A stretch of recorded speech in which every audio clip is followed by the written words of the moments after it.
Welcome to another episode of DD on the Spot. As always, I'm your host, Ryan Johnson. And before I get to our guests here today, I'd like to remind everyone that if you enjoy this content, to please give a like and subscribe down below.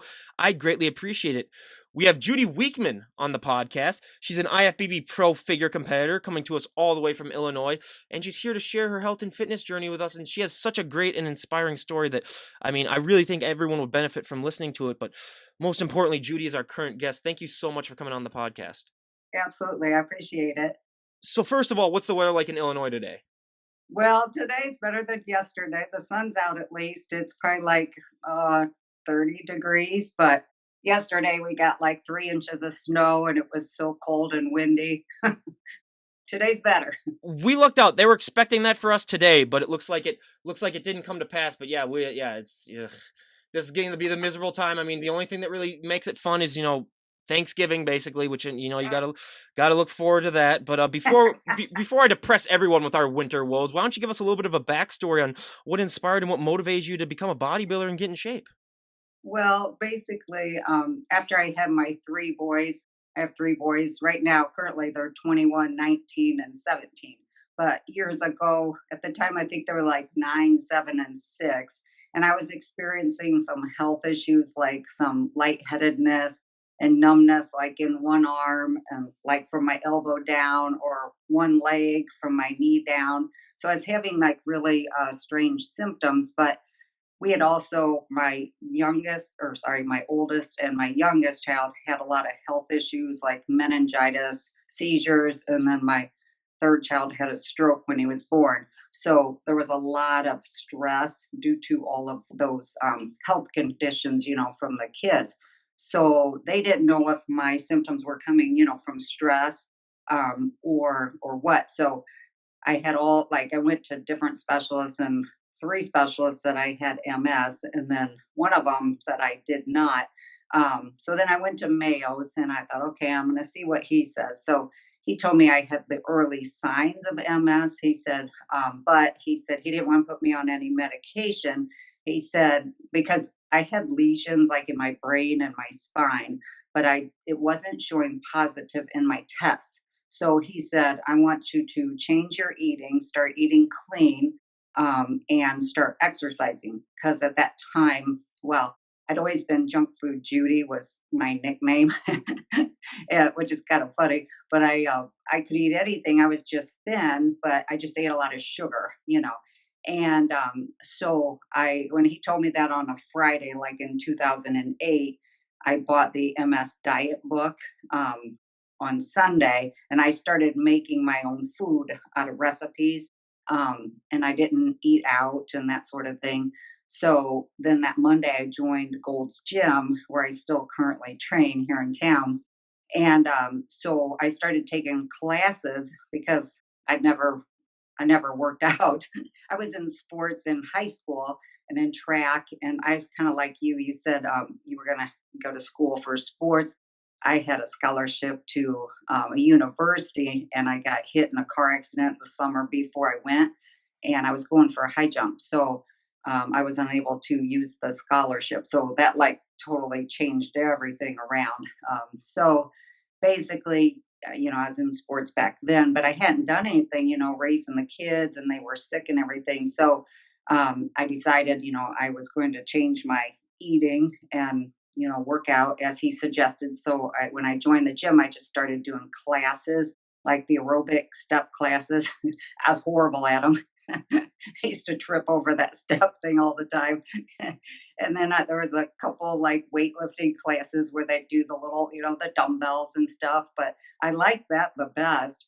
And so I did that for like a year. And then because I was very shy too. So I decided to start lifting out in the gym. So I stopped going to classes. I had no idea what I was doing, but I was like always looking at all the, in muscle and fitness and oxygen. I was reading, and going through different ladies' workouts. And so I was doing things like that. And I could really see my body changing, and my physical condition, since I changed my food and working out, was getting just better and better. I wasn't having the numbness, the lightheadedness was better.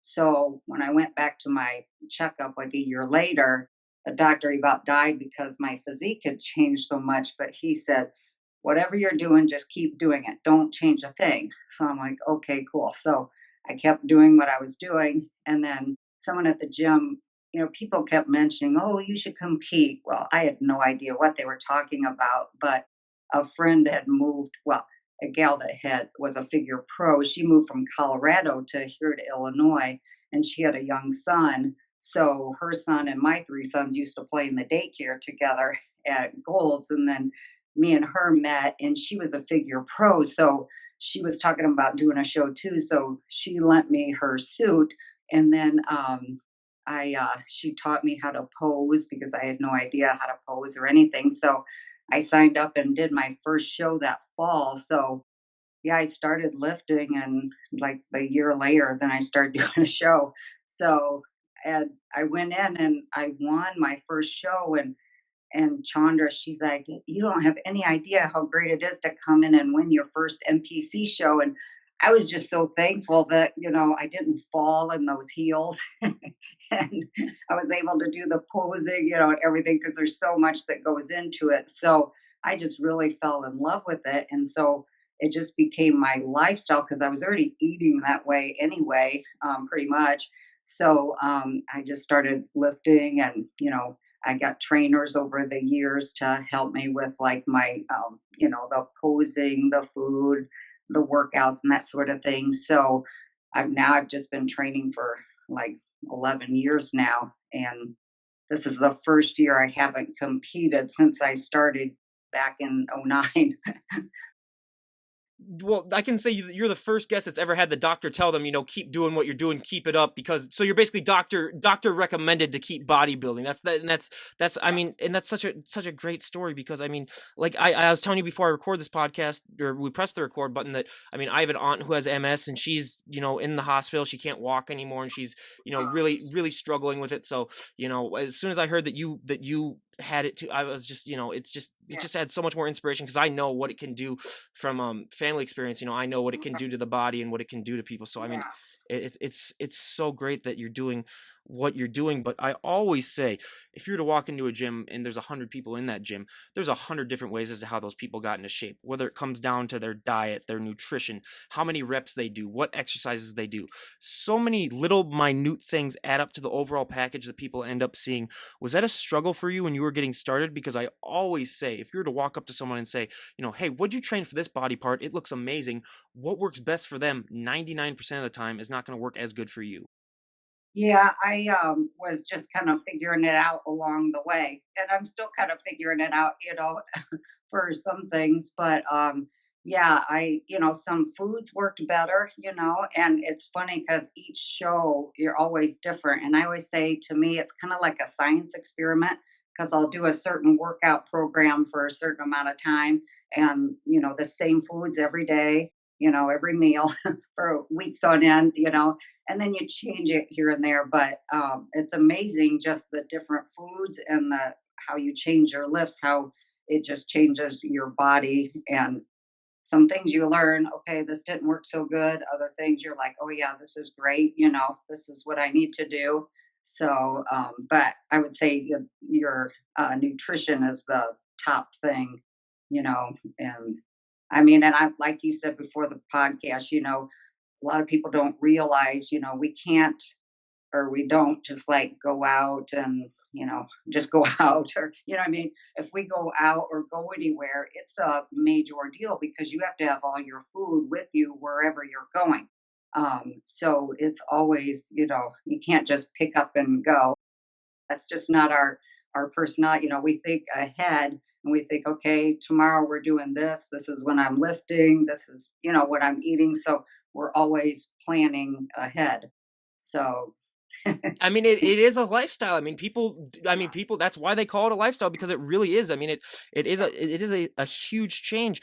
But another question that I love to ask, because like we were talking about a little bit before, the genetics play such a huge role in what a person's going to end up looking like. I mean, some people are just genetically made to be a little bit bigger, and some people are made to, be that leaner look. But I always say everyone always has that one body part that really, really takes off when they get started working out, and then everyone always has that one body part that just lags behind, and they have to train into oblivion to get it to catch up to everything else. I mean, I'll give you my examples first. My back, just because I had jobs all throughout college of lifting and loading heavy packages.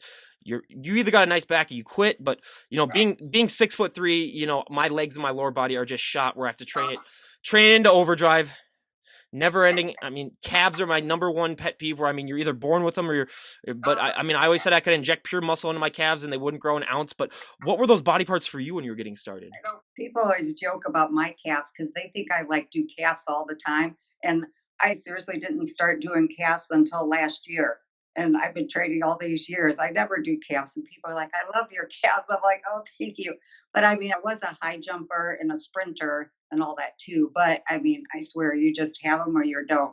Them are genetics. But yeah, my quads always did well for me. They took off, but I always struggle. Like my back, I built lats and wider spread, but I'm always trying to get more thickness. So that's a one thing for me that I'm working on. And of course, abs is a never ending battle. I'm one of them gals, I'm more short waisted. So it's harder when you put me up against a gal that has, longer torso. You just do the best we can, but that's just my body structure. So I can't change that. So I just keep trying to change everything else. Trust me, with abs, you're talking to a guy where every single time I go out for drinks with friends, my gut gains about 10 inches out on the front. So, it's a never ending struggle with me. That's a number one, definitely pet peevish area for me too. But a training technique that I've picked up from this podcast since I started about a year and a half ago that I've been using ever since that I really enjoy is time under tension. So many people on the podcast swear by it. Do you incorporate time under tension at all into your training? I normally don't. Sometimes I will, but not real often. Yeah. No, and it really, like you were talking about before, you're like a mad scientist trying to figure out what works best for you. And if it works good for someone else, that doesn't guarantee that it's going to work as good for you. But what would you say is probably the biggest nutritional change that you had to make? I know that you said you ate a lot of junk food, which you're preaching to the choir on that one. But other than the junk food, what would you say was probably the biggest, health conscious decision that you had to make with your nutrition? Well, the biggest thing was cutting sugar completely out of my diet, which of course that's in all junk food, but that was in everything. So I just went, I didn't buy anything boxed, everything was fresh. And so I just started grilling everything, making my own bread years ago. So I didn't have any additives.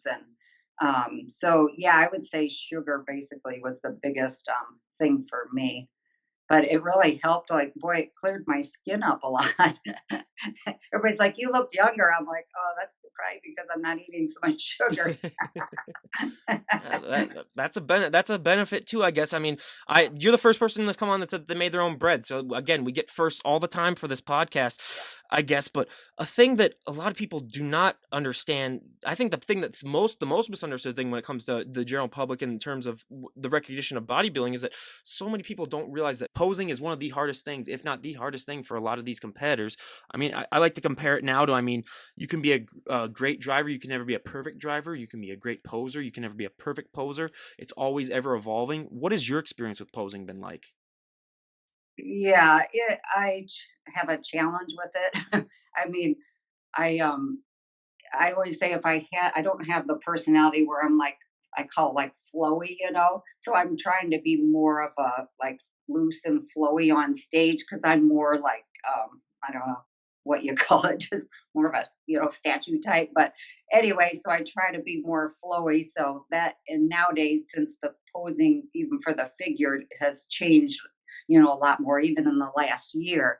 But I haven't competed this year. But anyway, so that's always a challenge is getting the posing. I'm fine on like the front poses, the side and everything, but when you do your routine, that's the time. So I'm always trying to keep improving on that because it's a third of your score. It's so important. I always said you could be the most in shape person on the planet. If you didn't know how to Yeah, pose, right. good luck to you. But out of your routine, what is your favorite pose to do and what is your least favorite pose to do? I would say my favorite pose would be my model pose. And my least favorite, let's see, would probably be my front pose, and only because of my short waisted torso.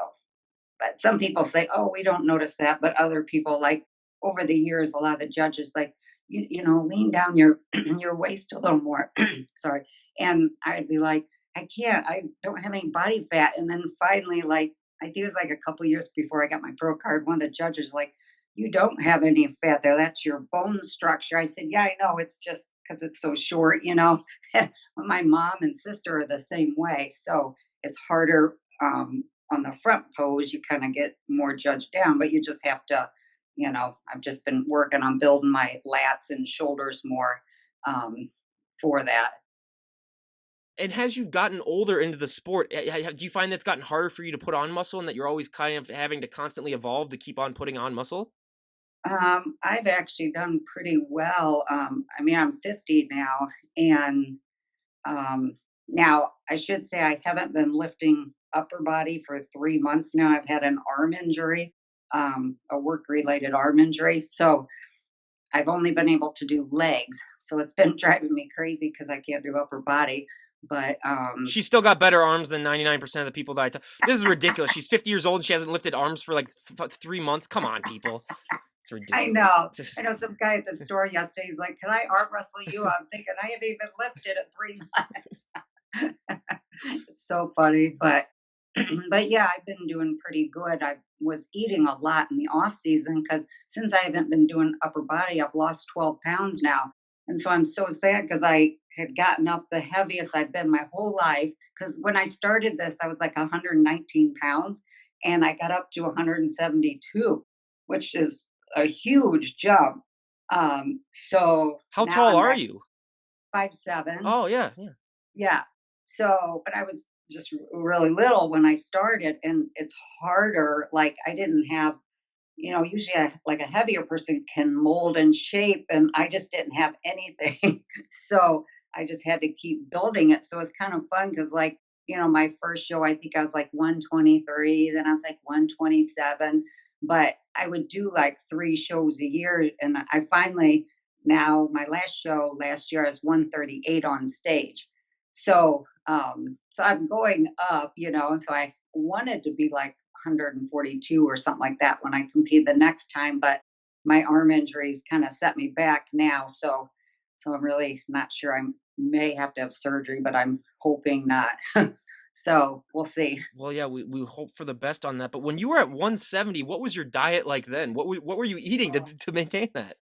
I was eating so much food. I was eating like 2.5 cups of rice per meal. And I was eating 7 meals a day. And I was only eating like 30 grams of protein, but then I was eating 7 grams of fat per meal. So, but it was the rice, but I mean, it really filled me out and I felt so much stronger. I mean, of course, I was bigger, but I was a lot stronger in the gym too. So now I'm not, I'm kind of like, since I'm not training, it's like a lot different. So I feel strong when I'm doing leg days now, but Hey, I would, for me, I've never felt strong on leg days. So, enjoy that at least. At, oh, at that's least you so have funny. that as someone from me who's just, wanted that one day where they can squat and be like, I feel Yeah. strong. I feel strong in this. For me, it's only when I'm doing, upper body, where I feel any semblance. I think that's guys because I trained clients for like 12 years and every male I had, they all got lightheaded doing legs. They're like, I'm gonna get sick, Any female, they could do you name it. I could put them through the hard, leg workout and they could do it. But the guys, they're like, oh my gosh, they just want to do upper body. Yeah, I totally understand that. Yeah, and yeah, it's definitely the same thing for me. But one thing that I love to talk about, because as you can see, I'm one of the palest persons you'll ever meet in your entire life. My thick Norwegian skin, being in the upper Midwest, where we don't get that much sun as we should. I either get burnt to an absolute crisp, or I get a farmer's tan, where let's be honest, not a real tan. But what is that experience like for you when you get that tan on? And you see, everything really seemed to pop out. I mean, we've heard so many stories of people saying, you see muscles that you never even knew that you had. What is that experience like? Yeah, it's amazing for like the show stage tan. Yeah, I use this Elite Tan. It's called Elite Tan from Colorado, and the gal she sponsors me with it. But you literally paint it on you, and it's great because you paint it on, and then the next day you paint on more, so you get like the perfect color that you want. And then the next day, usually you're traveling to like the show, and then show day, all you have to do is put on like the spray to, make you shiny. Or sometimes I'll do almond oil. But it's great because I don't have to worry about the stress because that day of the show is like so stressful with your makeup, your hair, your food, how you look, your posing and everything. So I can at least knock out the tanning part because I already have it done when I get there. So I'm like, yay. And it looks great. Like the color I use, the judges all the years have always said your stage color is great. And a lot of people would ask me what kind it was, but yeah, there's a little preparation, but I just do it at home and it really works out good. I always say probably the most negative thing though of wearing that tan though is that you basically become a statue where I mean you can't really sit Oh, down on anything. You can't really go to the bathroom. I mean there's just so many things that make it so limited where I mean it's just I always say aren't these athletes already dieted down enough where it's like they've gone through enough just to get ready. It's oh, like and then you put them on the tan yeah, and then on top of that the high heels where that's a whole different topic where it's like come on everyone. It's like just yeah, make it a little bit easier on them. I mean they've been through enough. But speaking on those high heels, how has it gotten easier for you to adapt to those high heels, or is it just one of those things where you're just constantly just going to be at a struggle with? yeah, no, I adapt to them, but what I do is about, well, 14 weeks out or so, I start wearing them at home. So I wear them around in the kitchen because I'm always in the kitchen cooking and doing dishes most of the time. So I wear them when I'm cooking, walking around, and I'll start posing. So I pose every day. So, I'll be cooking, and while whatever's in the microwave or in the oven, I'll just throw out some poses. And so like the first couple days, my ankles will be sore because they're not used to it, and then after they get used to it, then they're fine. And time stage day comes, I'm just, just like nothing in them because I've been wearing them for so long. So, Have your son just got used to you posing all the time? There's like, oh, there's uh, mom again posing again. Jesus, she does it again. Yeah, it's hilarious. And their poor friends, they get teased all the time. it's, it's funny, but like, sorry, because I hey, live in a hey, small town. yeah, hey, you do, hey, again, posing is such an important thing that you do have to practice it all the time. But a question that I ask all my guests, whether they be my bands or my bodybuilders for my bands, I always ask, what is that feeling like when you get to walk up on stage and play in front of hundreds of thousands of people? What does that feel like? But that also applies to the bodybuilders that I have on. What is that feeling like when you get to step on stage and show off all that hard work that you've worked months upon months, if not years on? Oh, it's amazing. I mean, you literally stand there like in shock. And I'm always like, people always say, oh, they love my smile. I'm smiling because I'm like so happy. I'm like, I made it, after because you've been just completely exhausted. And, you go every year, you just go through different things. And this last show I trained for was the hardest just due to my job. And I wasn't getting much sleep. And, so it's very difficult. But, when you get up there and everybody sees you, and they're yelling for you and different stuff and it's just an amazing feeling. So you just feel like it's all worth it once you get to that point. And that's I always said if you can find something like that in your life, just stick with it because I mean it's just so important to find that in life. But Mhm. you're also a pro, so I always love to ask all the pros that I have on the podcast, what was that experience like when you won your pro card? Because for anyone out there who isn't aware, I mean for a lot of these athletes, winning their pro card is the highlight of their career just because it is that affirmation that they have worked their butt off and that you can compete in pro shows now. What was that like when they announced your name and you realized, oh my god, I'm a pro? Oh, I thought I was gonna pass out. It was just amazing because literally I had like 24 ladies in my class because I won my pro card in 45 to age 50. So it was like 24 ladies and they looked amazing. And I was like, oh, there's no way I'm going to do well because they looked fantastic. And then when they placed me in the middle, I'll never forget, I was just standing there like, oh my goodness, I'm in the middle of this lineup. And so I was just like, I couldn't believe it. Like my eyes, I know, were like really big, and then I ended up winning my class. Well, then at that show, you have to be the overall winner to win your pro card. And there was like A, B, C, D, E, and F. And I was in the E height class. So then I had to be the overall winner. And then they announced me as the overall winner. And I could not believe it. I was so thankful because I mean, I had trained for 9 years and I just kept doing like a local show and would usually like either get first or second, but usually first, and then I could do nationals. So I just kept doing that every year. And finally, my ninth year, then I got my pro card. So I was so glad. And I love those stories where it takes a little while because we've had some guests on where I mean they win their pro card in their first show and it's like, okay, come on. That's not like it's like Yeah. that's ridiculous. I like the journey stories where I mean it takes time because it really just shows even more to the hard work and dedication that you guys, go through. But a myth and stereotype that I think so many people believe in just because of, especially in Instagram nowadays is that so many people don't realize that that look that you guys put on stage is not a sustainable look. I Right. mean, I've heard so many times of people that are just shocked by, like, oh, I see some of these people that might have competed and I see them in public and they don't look like they're bodybuilders Yeah. sometimes. It's, they're in their off season look. And I always said, well, what do you expect? That I mean, that it's unhealthy. That look that they present on stage is an unhealthy look. You're not able to maintain that look forever. Right. What was that like when you learned that? And I mean, was it a struggle for you to accept that at first? And has it gotten easier for you to accept that fact as your career's gone on?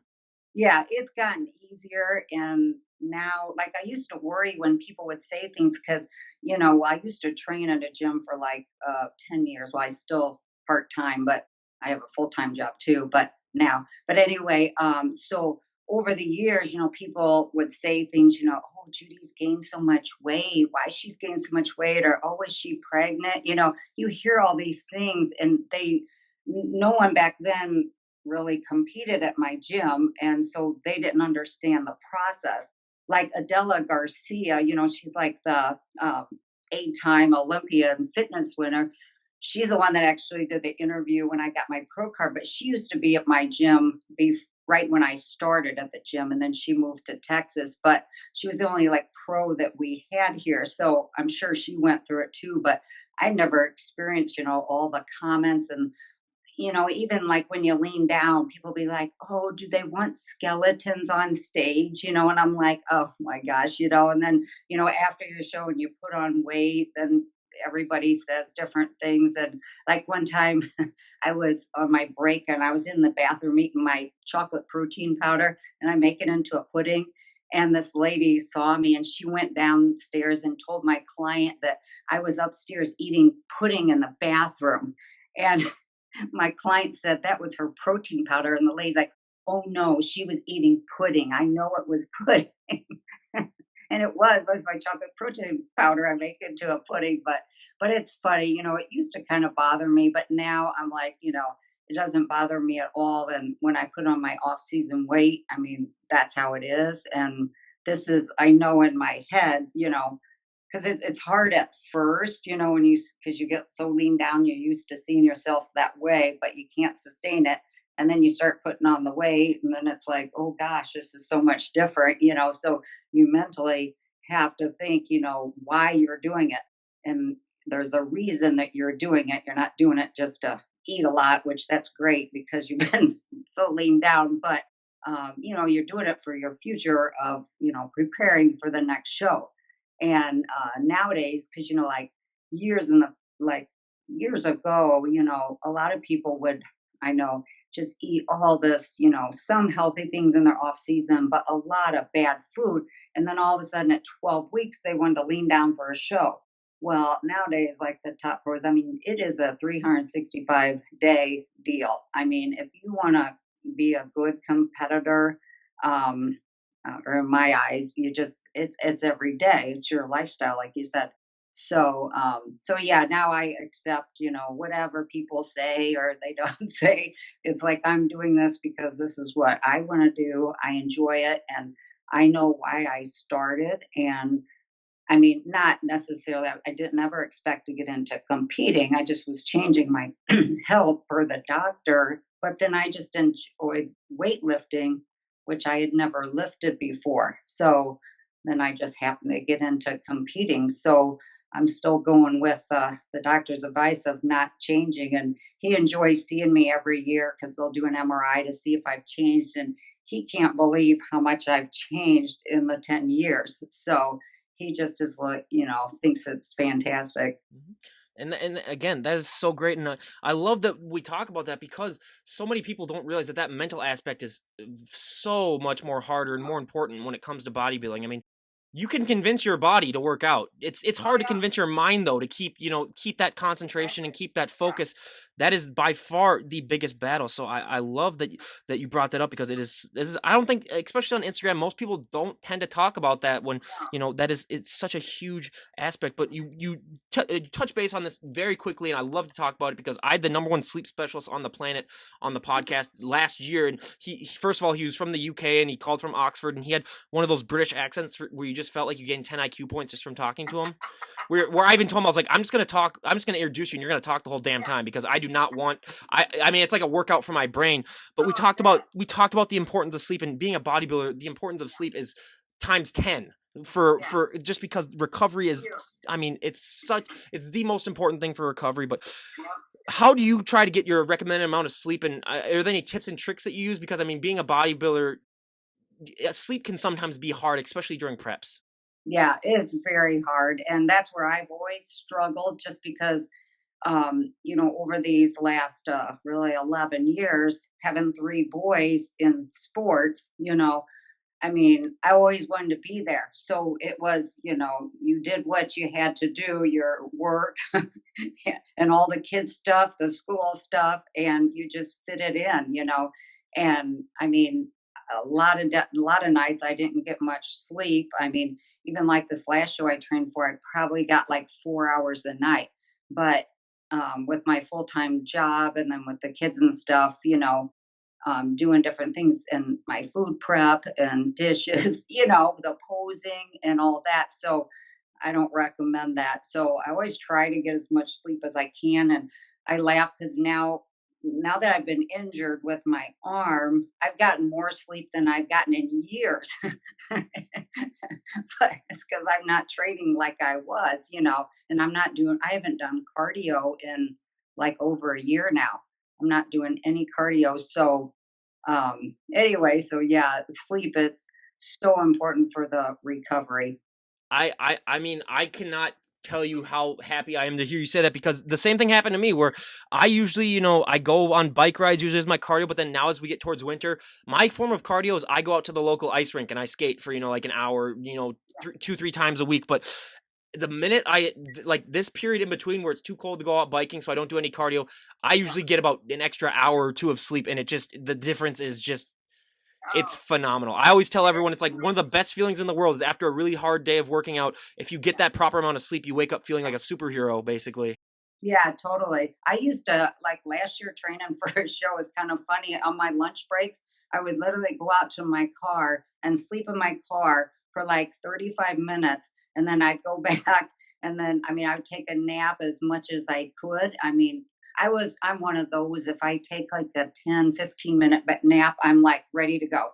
Some people say they have to like sleep for an hour or so, but I'm not. I'm much better. Sometimes I would go tanning over my lunch hour just to like get warm and sleep for 15 minutes. Because in my when I'm leaning down, I try to tan like 2 or 3 times, just to have a base tan before I put on my stain for the show. So that would always be my advantage too, because I just get a little nap in. So whatever I could get in, I would do.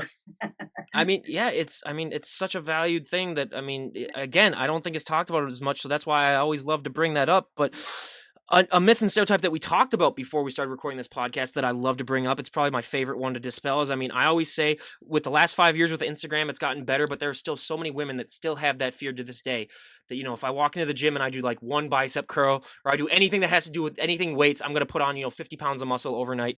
And I say to that, give me a call or I'll pay you everything that I have. You will be, first of all, the biggest commodity of all time. I mean, it's so not true, but it's unfortunately still a lot of people believe that. First of all, did you have that fear when you were getting started? And even if you didn't, I bet you hear that all the time still. How do you like to respond to that? Yeah, I never had that fear, but I have heard it all the time, like from clients and other people. And my opinion is, I mean, I think more as it's like an excuse that they, not that they're necessarily going to put on muscle, but it's hard work and they truly want to change their physique, but I don't feel like they have the drive or the discipline to do it. So a lot of ladies I've learned over the years training clients, they just don't have the discipline to do it, and they'll automatically say, "I don't want to look like a man," you know. Well, they're not going to, because a lot of them don't even hardly lift, you know, and then you have to talk them into doing, it. But yeah, I hear that all the time, and I feel like they want to change, but it's just too much work to change. I mean, I always tell the story of when I was in college, getting bigger and stronger. I had a friend of mine. She said, hey, I want to go to the gym with you, but I'm just afraid that I'm going to get too bulky. Which, first of all, that shouldn't even be a word. I mean, whenever someone says that, I'm just like, okay, that's ridiculous. But I told her, I said, look, the amount of weight that you carry in your purse. She had a very heavy purse. I don't know if she had like a dead sorority sister in there or something like that like made her mad, but it was like a 15, 20 pound purse. So I said, lugging around that thing 24/7, you have not gained an ounce of muscle. And she's like, oh yeah, that's kind of true. So that sort of convinced her.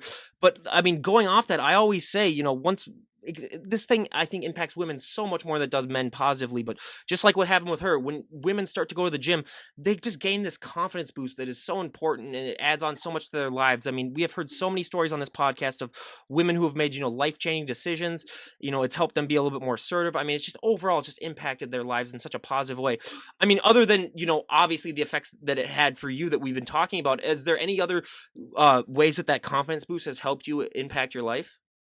Yeah, I mean, it truly, because I was super shy, before, and now, I mean, I'm still more introverted type of person, but I'm more confident. When I walk in a room, I'm confident in what I'm doing, what I'm going to say, and that sort of thing. And I mean, you just are stronger. You feel better. I mean, I don't feel like I'm 50 at all. I'm like when I was in my 30s or 20s. She looks So, 25, everyone. This is oh, pissing. I'm 25 and she looks like my age. It's pissing me off. but yeah, I mean, it's amazing.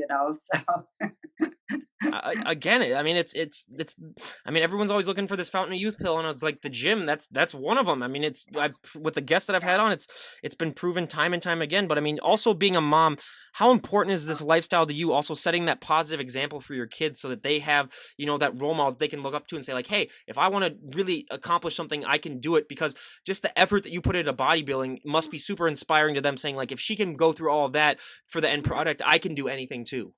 yeah, that's I think they have got learned that from me. They see my drive. My youngest, he's always so sweet. He always wants me to get more sleep. So since I've been injured, he's like, "Oh, good, mom," because I used to get up at 3:45 in the morning to go lift before work, and then I would come home before they went to school. So now he's glad because I'm getting more sleep and I'm not getting up so early. But they know the drive and determination, and they know, I don't go out to bars, I don't drink, I don't smoke, I don't do any of those things. I rarely go out to eat. I mean, unless it's a cheat meal. So I'm always, prepping. So they see the constant dedication, and they're like that with their studies.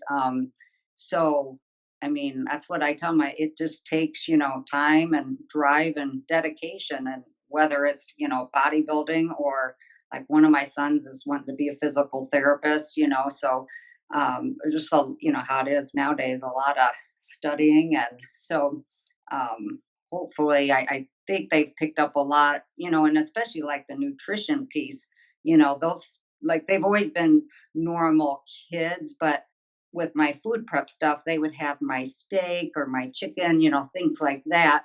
But I've always made like healthy protein balls and protein cookies, and they're so good. I mean, you wouldn't think that they were healthy, that they're that good. They're almost too good. You eat too many, so you got to be careful. But they'll eat those, and so it's kind of fun because I know kids, they do what we do, so I feel like if I was a drinker or a smoker or, I mean, doing things that or eating bad, they, watch us on everything we do. So I'm hoping, by my lifestyle that they see this, which I know they do. And I think as they will get older, they'll appreciate it, even more. Yeah, and I've had guests come on that talk about how it's been proven that if you have a fit parent or really try to put that lifestyle in, the kids are more vastly more likely to adapt it. But Right. what are your son's opinions on having a mom that's ripped and is in shape? Do they like it, or do they tolerate it? What's their opinion of it? They like it, but they get embarrassed because their teenage friends, always, Must be ask. relentless, yeah. Oh, they're like, they wanna follow me on Instagram and, they all these social media things, and they say your mom's just jacked, or, anytime I go to a basketball game or baseball game, they're always all looking at me, especially if I was leaned down for show or if I had a show and I still had the stain on. Oh my gosh, they would talk so that it embarrassed my kids, because they're like, that's my mom. Do you ever get asked to be like the strength and conditioning coach for the teams or whatever? I know. Oh, I've gotten asked that so many different times. Or like track coaches, different coaches I've met over the years, like, oh my gosh, you need to be a coach here. I'm like, I know. I know. That's an answer that we hear a lot too. But going off that, I mean, like we were talking about before, you're not the average looking 50-year-old woman. And like I say, if you go out in public, like dressed like the way you are right now, I mean, you should basically Oh, become like a human art exhibit where everyone just stares and you get all these looks. I mean, I remember back in college, if I ever went, with short sleeves to a bar, the same thing would happen. But has it gotten easier for you to adjust to that, or what's that experience like for you when you go out in public and you all of a sudden become everyone's attention? yeah, it's quite an experience because it happens every day, everywhere I go, whether it's Walmart, the gym, wherever, work. So I've gotten used to it, but like just like yesterday, the guy, he's like, "Oh my gosh, I want to arm wrestle you," and where do you work out? And people are always saying stuff. And my kids, one time last year, we were in Daytona Beach on vacation, and I had just done a show in July, and we were there like 2 weeks later. So I was still, I was filling out, but I was still just ripped, and people were saying stuff right and left. And my kid Brandon's like, "Why does everybody always say stuff everywhere we go?" And one time it was so funny because a guy at a gas station, he's like, "Wow," he's like, "You're ripped." He goes, "Did you get that way from doing yoga?" And I started laughing, Yes. and I wanted to say no, but I need to do some yoga. I don't have time. I mean, I always find that so fascinating because yeah, I mean, you become like a mini celebrity basically where I mean, it's, Yeah, yeah. you draw everyone's attention. But two questions that I love to ask all the health and fitness guests as well. Probably my two favorite questions. I mean, for me, there's so many positive things that happen, from working out, but one of the negative things is that you're going to get asked to move a lot of people's furniture. You're going to get asked to open a lot of pickle jars of bottled water or anything that's sealed on tight. You just basically become the handyman. I mean, I'm still at home with my parents for the next 2 months before I move out, and every single time they come in with groceries, I basically have to lift the car into the driveway and carry in the groceries myself. Has that been a similar experience with you? Or I mean, I mean, especially when you're in shape, but even now, like if you're walking down the street, do you get asked a lot for favors, or you find that you've been relied on or depended on more? I don't really get asked for favors. It's more so they want to talk to me about, how do you look like that, or how did you get arms like that or legs like that, or so they're always asking me questions, and so I try to help, different people, but I try to let them know it's not something you do for like a month. This is a lifestyle. So, I try to tell them I could coach them, because I'll do that too. But so it's it's hard because some people, they just want a quick fix type of thing.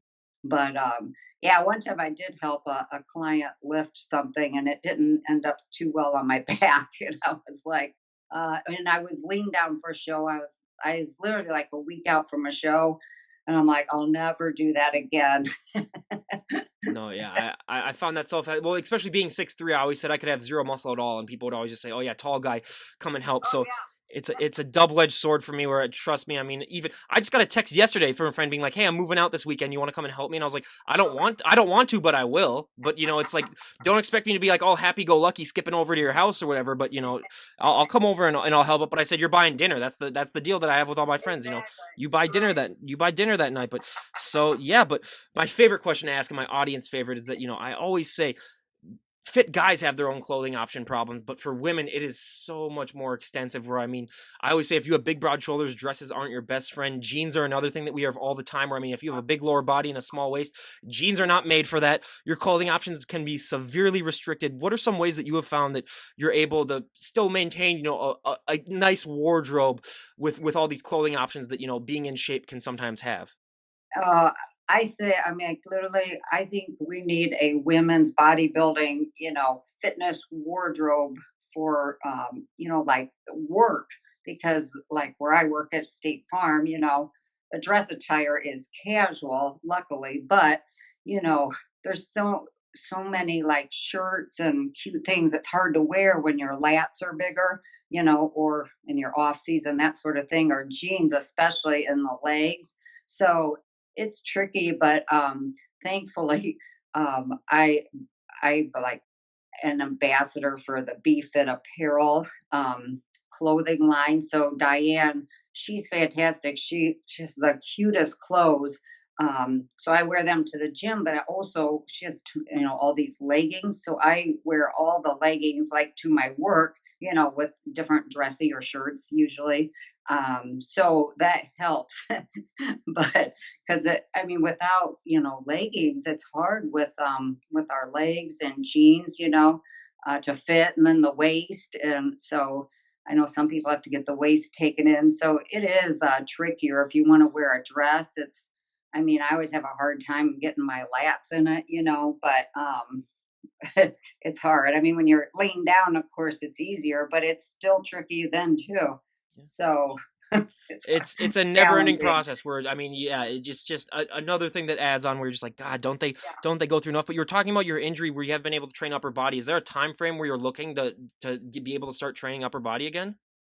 Well, I went to a new doctor a couple weeks ago, and he said, well, initially he gave the same diagnosis as my first doctor did, because I went to three doctors, but the specialist at Rush then did an MRI, and then due to the MRI, I got a different diagnosis. So now he said his opinion is I need to have surgery. So now I'm kind of in limbo. I'm not sure because I really don't want to have surgery because it's a major ordeal. And I would be out of the gym at least 6 months. So hopefully I could at least do legs, but I've already been out 3 months. So I wish they would have done an MRI like back in the very beginning 3 months ago, so I would have had the proper diagnosis. But unfortunately, that wasn't the case. They just did X-rays. So you learn. But so now I know what it is. So now I'm just kind of waiting to find out what the next step is. You could always just train the other arm and be known as like the one arm bodybuilder that has like the one arm that's like way bigger than the other one, or so. I know I had an injury like that too when I was about 19. I was doing well. What happened was I used to do push ups all the time. That was a big part of my workout. But I have a we had a hardwood floor at my college room that I was staying at, and I slipped. And when I was falling, I landed on my wrist to try to brace myself. So then I tried to do a push up, and I was like, oh, can't even do a push up. And before I could do like 50 in a row without even getting tired, so I couldn't even do one after that. And I was like, okay, yeah. So now I didn't even get it like checked out or anything. Like I just didn't do anything for like 6 months, and then it's fine. I didn't do anything like with. I could still like do everything with like arms and stuff, but yeah, those trust me, yeah, I when you get that injury, I mean, it's just so hard to I mean, just deal with that. But if someone were to walk up to you and say, Judy, we made the decision, you can change one thing about the sport of bodybuilding, and everyone would go along with it. What would be one thing that you'd like to see changed? In the sport of bodybuilding, um, let's see. I'd say probably it's hard, like the distinctions between like the bikini figure, physique, you know. So I wish there could be a little more distinctions between them. And now they got the wellness category. And I know it's kind of hard, but I mean, it's been hard for me over the years too, because they're like, well, maybe, do bikini, but I don't have that bikini personality. So with figure, you have to build more muscle. But because I get so lean, then they said I should do physique, but those gals are a lot, bigger, a lot more muscular. So it's sometimes the division, it's kind of a little tricky. So I've stayed in figure because I love the figure posing and everything. But there's just, it's kind of a little tricky with the divisions. I mean, yeah, it's and they're always ever evolving. I mean, figure girls used to look like bikini girls, and now the Oh my physique God. girls look like the bodybuilders now. And I mean, Right. it's ever evolving. Where it's really hard. Yeah. That's the one complaint that I get all the time on this podcast, is that it's just so hard to gauge what's going to look like maybe a year from now, even. Yeah, I mean, and it's hard to tell what they're gonna want, if they want you leaner, fuller, or more shredded, and so finally, I mean, I, for myself, would just go in the best that I could for me, and hopefully they liked it, but if not, it's just the way it is, but you just can only do the best you can for you. So that's what I always do. Absolutely. So, is there anyone that you'd like to give a shout out to before we wrap things up? Diane, Beef Fed Apparel. Love you. Beef It Apparel. I'll give it a shout there. So, and again, I cannot thank Judy enough. And lastly, I always love to ask, there's going to be people listening to this that are trying to get started in their health and fitness journey, and they're just looking to, for inspiration to get started. What tips do you like to give, or what advice do you like to give people who are getting started in their journey, just so that they're able to get started? Because I find for so many people, just taking that first step is the hardest thing. It is. I mean, like we used to have a sign on the door just saying, just getting to the gym was the hardest part. Once you're there, you're fine. But it's actually people, getting ready to go. But I always say, like for a workout, it's like if they're going after work, go after, eat your meal and then go straight after work. Because I find like clients a lot of times in the years past, they go home, they don't want to go back, you know, and work out. So, or do it before work. But I mean, the biggest thing is change, in my opinion, is changing people's nutrition because, and even when people will think they'll give me like what they're eating and they think it's healthy. And typically, it's maybe semi healthy, but they're usually not eating near enough food and they're eating the wrong foods. And so that makes a huge difference. So I'm the type, I want everything to be perfect. So if you're going to take the time to lift weights, I want you to be eating the right foods, to help, speed things along. And I want you to do things with good form. So, form, like with my clients over the years, has always been so important because, you'll see people just swinging the dumbbells, way too heavy. And form is always so important. So, it's always hard to say, like, people be like, what's one thing I could change? And then I'm the type, because I think of like everything, what I mean? You get, some people have to do cardio, but the strength training and the diet. So, and, a lot of people, I've had clients over the years, like, a lot of ladies like to drink wine. And so I'm like, you need to cut back on your wine. And a lot of guys, of course, beer. So there's a lot of things, extra things that, you know, add up. And sometimes they don't realize it's adding up as much as it is. And they could cut out one small thing and then they lose 10 pounds. And so it's hard because I like to, have every, I realize a lot of people aren't like us figure competitors where, we do everything, in steps and stuff. But I try to, you know, tell people it's not just one thing. There's so many things that go into it. It's your nutrition, the lifting, the cardio. So, Very yeah. similar with that. The first month or the first 2 months after I came back from college to be at home after I graduated, I lost 10 pounds just from not drinking all the beer that I used to drink in college. So that I realized that I was like, oh, hey, maybe that, and I was still in shape. Like I just had, a little bit of fluff on me. But, as soon as I stopped, as soon as I only drank, like once every 2 or 3 weeks, as opposed to, every single weekend or, during weekdays too. I mean, all of a sudden you're like, oh, hey, it's a lot easier to lose weight. But I totally forgot to ask this question early on. So I'll ask it right now. But I mean, when it comes to things that people really don't seem to understand with the whole bodybuilding aspect is, just the mindset that you need to have, and just that, it's always, going to be a battle. Do you think that having this mindset, that when it comes to competing, just that this tough mindset where, you can get through anything, how has that mindset helped you in other aspects of your life other than the confidence boost, which you already talked about, but like just knowing that you can accomplish anything, has that helped you in other aspects of your life as well, just knowing that Yeah. you can do this?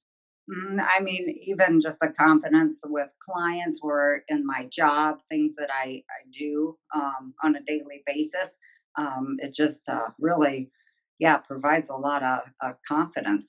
Yep, it really truly is. Now, lastly, everyone, she's gonna embarrass us right here. You're 50 years old and you haven't trained arms for 3 months. Can you give us a front double bicep still?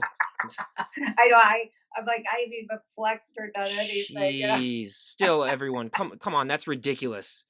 That is just absolutely ridiculous. Okay, she's just embarrassing everyone now towards the end, and haven't trained in 3 months. Okay, so that's come on, that's just It yeah, feels weird flexing, yeah, 'cause yeah. I It's used to flex, so yeah. now I'm like, gosh, I haven't done it in so long.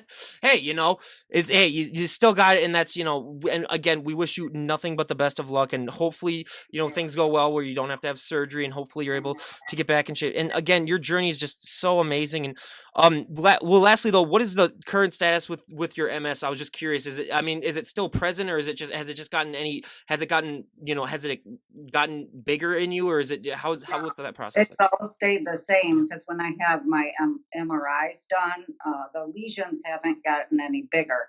I mean, I still like right now, my feet are numb. So I'll still have like numb feet, but I haven't had like the arms and the legs and that sort of thing. I do notice when I get tired, I'll have, or exhausted from my training for a show, I'll have a little more symptoms on and off. But thankfully, I mean, I've just stayed 100% on my diet, of course, and I haven't had any changes, knock on wood. So I'm praying. I'm just keep doing the same thing, and hopefully, I mean, every time they say so far nothing's changed. So that's good.